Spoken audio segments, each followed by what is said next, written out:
aku berpikir aku harus jadi sosok yang bisa ditakuti sama anak gitu ya, apalagi sebagai kepala keluarga. Bersikap keras agar anak tangguh itu justru sebaliknya, bikin anak pura-pura kuat tapi di dalamnya. Kalau aku Kak, karena tumbuhnya itu takut sama orang tua ya, takut salah, takut nggak diizinin, takut nggak dikasih uang jajan gitu ya. Jadi waktu aku pertama kali mau punya anak, aku berpikir aku harus jadi sosok yang bisa ditakuti sama anak gitu ya, apalagi sebagai kepala keluarga gitu kan. Tapi ternyata seiring berjalannya waktu aku belajar kalau ada rasa lain loh yang bisa kita gunakan dalam tanda kutip, yaitu adalah rasa saling percaya satu sama lain, saling menghormati. Dan respect itu kan didapatkan, bukan kita minta dari orang lain. Nah itu yang akhirnya aku rubah.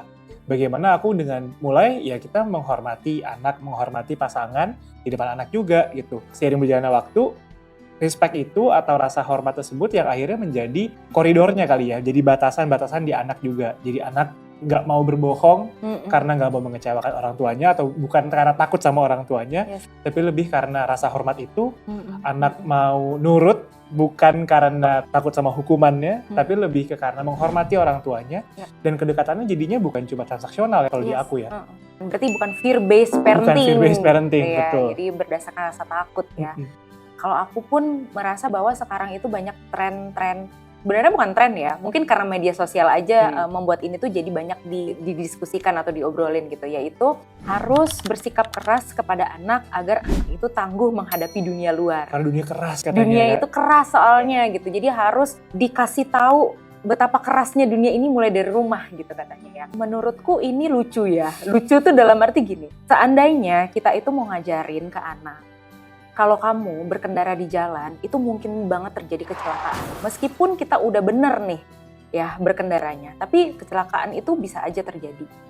Tapi apakah dari rumah, mendingan kita ajarin dia bagaimana berkendara yang aman gitu ya. Kalau pakai motor ya pakai helm, kalau pakai mobil ya pakai seat belt. Atau kita sengaja nabrakin anak kita untuk biar dia tahu, nih loh kecelakaan tuh kayak gini rasanya. Gak make sense kan kalau kita menggunakan cara yang kedua.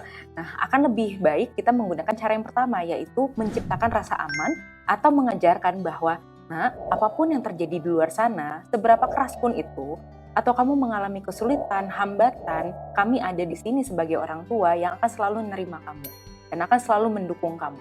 Jadi anak itu keluar rumah menghadapi dunianya, apalagi kalau memang dunia itu sangat keras baginya gitu ya. Dia ada tempat untuk pulang dan merasa diterima gitu. Karena kita manusia emang nggak perlu untuk selalu kuat terus kan.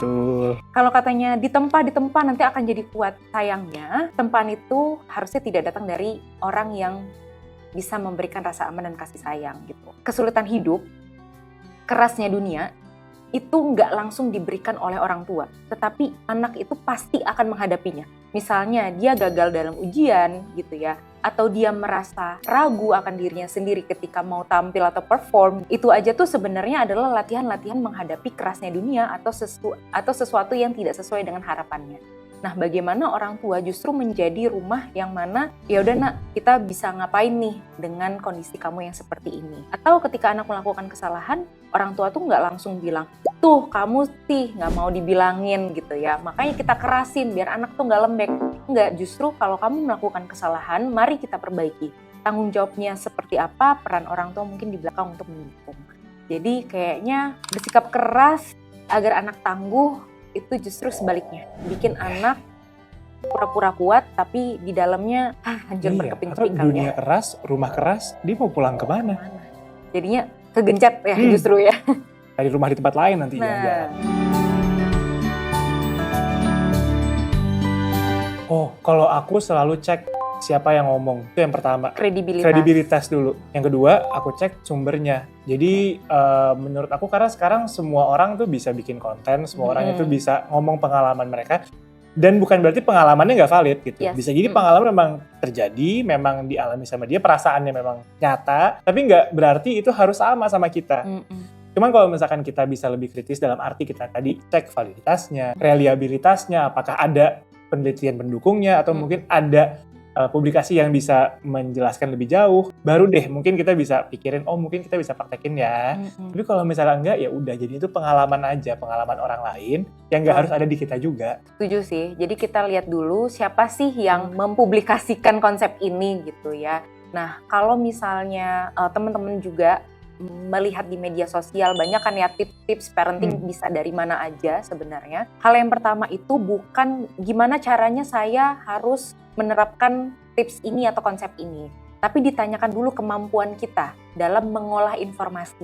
Jadi ketika kita dapat tips-tips, konsep-konsep, kita harus tahu dulu, oh kemampuan saya baru bisa belajar mengenai apa itu misalnya mindfulness. Sekarang kan banyak tuh ya, mindfulness itu apa sih? Gak harus langsung meditasi. Gak harus langsung ngajarin anak gimana caranya buat mindful gitu. Mungkin kalau kita gak ketemu sama konsep itu dan kita tidak bisa menerapkan, jadinya frustrasi gitu. Nah, artinya kita pas udah kita lihat lagi ke kemampuan diri. Oh, ternyata aku baru belajar nih tentang yang namanya mindfulness di orang tua, sehingga itu bisa membantu juga bonding terhadap anak gitu. Tapi hal apa ya yang aku mampu lakukan? Selain daripada yang sudah diberikan tuh tips-tipsnya yang cukup banyak, tapi kita coba satu persatu dulu. Gak semua orang juga mampu jadi punya parenting Nikita Willy ya, teman-teman ya. Gitu.